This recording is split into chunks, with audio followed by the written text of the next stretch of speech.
Hello everyone, I hope you're doing well. There's a lot of information going out there that I want to sort of try and clear up on and sort of give my train of thought, etc. around what's happening and sort of tie in a few bits and bobs with it.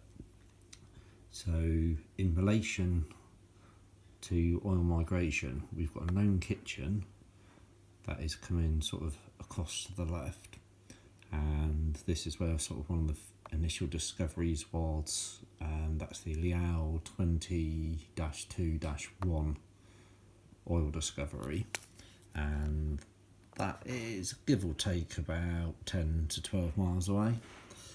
And then coming from this same kitchen, because it shares similar characteristics on sort of pressure, porosity, etc., is the step out from ours in this location, which is the 23-1-1D discovery. So we're expecting obviously variances on different points, even though they're within sort of 5 to 10 miles of each other, give or take. This one being 6 miles away in English, or 10 kilometres for the rest of the world. There are sort of similarities in the gas cloud in that it's C1, and that basically says that the integrity at the top of the trap is broadly similar. So in regards to that, we know that the oil migration channel, again, that's been shown via 3D and 2D, we know that it's obviously feeding up. Now Jade is unique in that it shares migration channels potentially from both of the kitchens. Now this kitchen is effectively one area, but obviously this one is feeding the Liao sort of discoveries, and we're on this sort of unique ridge.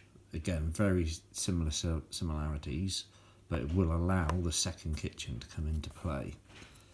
Now, in relation to results, gas, methane levels, etc., the further across we come, the bigger the discoveries and the better the flow rates within the wells. So in relation to Jade, if it is indeed filter spill and we've got 2 feeder kitchens, then that obviously brings into play the trap and the sort of carbonate rocks. In relation to rocks, a lot of oil discoveries are, again in the Western world, are sort of based around pyrite. So that holds a certain amount of weight per rock density. Whereas if we look at carbonate, it's almost like a sponge cake. So imagine a rock bun being pyrite, which everyone can relate to, and then we've got a beautiful sponge cake. So the sponge cake, you can put more lemon drizzle in it and it will hold a lot more material. And then this is where we come on to sort of the why are they drilling down to total depth, you know, beyond where we expect there to potentially be oil in the trap. So obviously the drills come down and they're putting the casing in sort of around about this level above the trap. Now the feeder channel, and again I'm not going to use exact figures from other drills just in case they're different. Again, it's all going to be geologically speaking what's in the area, but from the 3D we can obviously see that we share broadly similar to others. Now from this point down, we know that the feeder channel is in the top sections of the area. So these sections fill up first. As it fills up, it obviously can't go upwards anymore, it's trapped. The oil then migrates down. Now there'll be a certain point along here where the pressure pushing from here to here means that the oil can actually come down into these lower levels. And obviously as there's more oil in these upper levels, it means that it will break through on lower levels, again, over and over and over. You're talking 50 million, 150 million years worth of oil migration at this sort of depth and pressures, etc. So logically, when you're looking at other drills, they're coming up with a certain figure based upon the depth of the trap.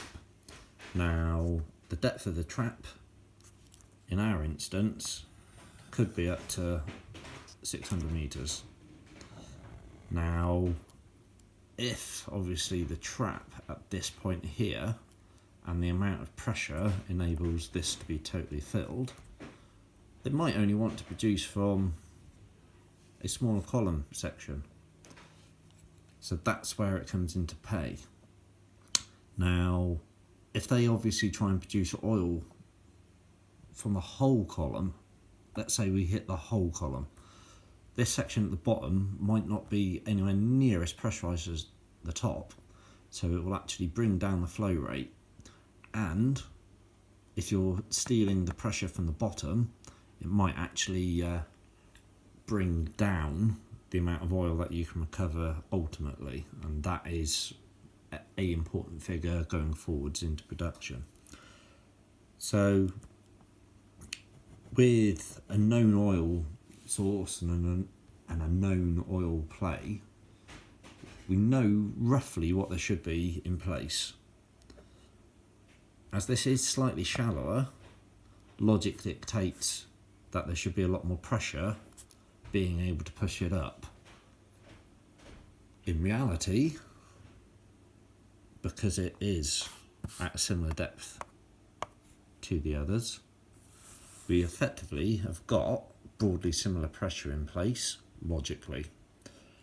So in regards to the oil column, why do we drill to a point a lot further down?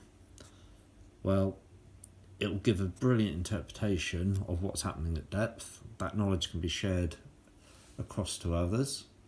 And again, information and knowledge is key on the area. The more information we've got, the more information we can obviously take forwards into Topaz. So in regards to a lot of posts everywhere saying, oh, we should get oil shows, we should get oil shows. The drill bit, and you're talking 20 metres or so per section, there's something called logging whilst drilling tools. That is above, effectively, the drill bit at the bottom. Monster Munch. So, as the drill bit goes down, they'll be able to drill a section, stop, and then all of the instruments that are in this section will measure that column, and they can do that relatively quickly per each section. So again, they'll just drill over and over and over. So as of the 19th, which was 4 days ago, we were putting in the casing. So logically, we should be 2 or 3 days into drilling through the main oil-bearing carbonites, and then seeing how much overspill has sort of permeated into the rock bed underneath. So I believe we won't get any oil shows RNSs, which is what everyone's saying, because we will know via the logging whilst drilling tools what there is in place, and that can measure accurately so much knowledge, so much data, so much information that we should actually get some proper firm figures, and they might be able to even utilise words on the RNS such as this is in line with the other sort of drills that are in the area. Thus, all we've got to do is a oil flow test, and then that will prove the sort of production play, if you like, and the commerciality of the Jade drill. So from my point of view, we are definitely in line with other areas. Again, I'm not going to get into specifics, but our gas cloud was a lot higher, and because it was only C1 in play, that basically proves the integrity of the seal.